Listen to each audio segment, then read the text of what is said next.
Alright, listen up everyone. John Green is not a pornographer. The book Looking for Alaska should not be banned from schools due to its theme of coming of age, and with that age comes inappropriate scenes and language such as oral sex. As high schoolers, you hear or witness things that are similar to this topic, but when we read them, it seems odd to us and we get uncomfortable. But after understanding why it is in the text, then we can get the trait of understanding and feeling more comfortable with things like this, such in other literature or film.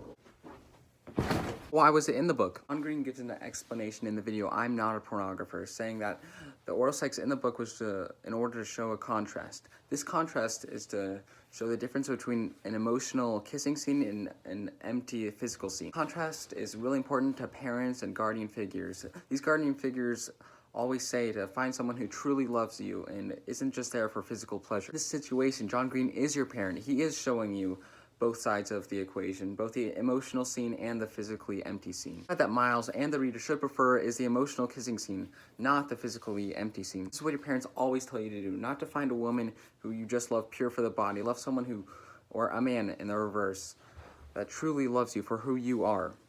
As well as Mr. Green telling you how to find your loved ones, he also gives examples about how you and others may be going through life.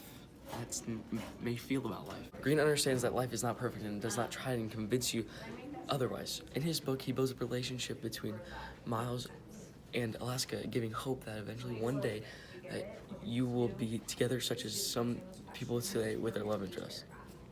As well, Green decides that in this book, that the main love interest should die, showing heartbreak and sometimes depression and suicide. Green introduces this almost abruptly, going from an emotional fulfillment of a night at the barn to the announcement of Alaska's young death, a terrible tragedy that affects them all tremendously in a negative manner, kind of like what happened at our school with Mitchell Young, Cody Segner, and all of their friends. Hey, not only did John Green address the misfortunes and accidents that will happen in life, he also addresses life that is peer pressuring. Miles, or to some people Pudge, takes a hit of that cigarette. It reflects modern peer pressuring today, making teenagers do something that they might not want to do. Like Pudge didn't want to take a hit of the cigarette initially. The thing may not be cigarettes, because if not, or everyone today agrees that cigarettes are just plain nasty. Not to say vaping is nasty. It may be vaping, or as all parents say, jump off a cliff with some of your friends. And to truly reflect on one's actions, some people need to see or read how it affects other people and how it may affect them in a similar manner. By reading Looking for Alaska by John Green, some people may be able to help themselves in a better manner, fixing their mistakes and trying to help better themselves to turn out better than one of, if not their favorite character, Alaska Young. However, the arguments for banning Looking for Alaska are almost as strong as the reasons to keep it. That's really the reason that it's still being argued today. Then how would you show them the book that says what happens in porn? Like, what's the difference? Their mind may be influenced in a negative way, causing only a more sexual upbringing.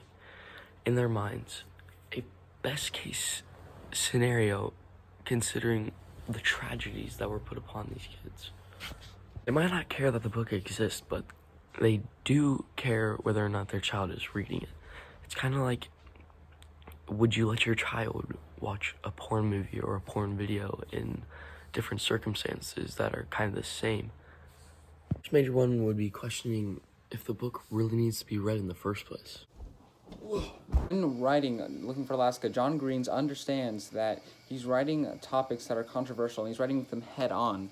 Without looking back, he publishes the book and gets a lot of hate. That hate is still talked about today, and this is why our project is what it is. So don't forget about Alaska. Don't forget about her due to its realistic behaviors, if it's not peer pressure or something similar to that, because it helps people cope with their own decisions and help them change in a better way. Also, Forget about Alaska due to its advice that it gives to high schoolers that their parents would want to know as to how to define their loved ones through emotional contact, not physical. Finally, if not most importantly, if I didn't get to read Looking for Alaska, I'd have to write an actual essay for my Honors English 10 midterm, and no one wants to do that. We all prefer to make creative videos such as this one, except for this isn't creative, this is just a rant. Don't forget about Alaska. Oh. The censorship is like telling a man he can't have a steak because a baby can't chew it. That one was for you, Miss O'Reilly's wall.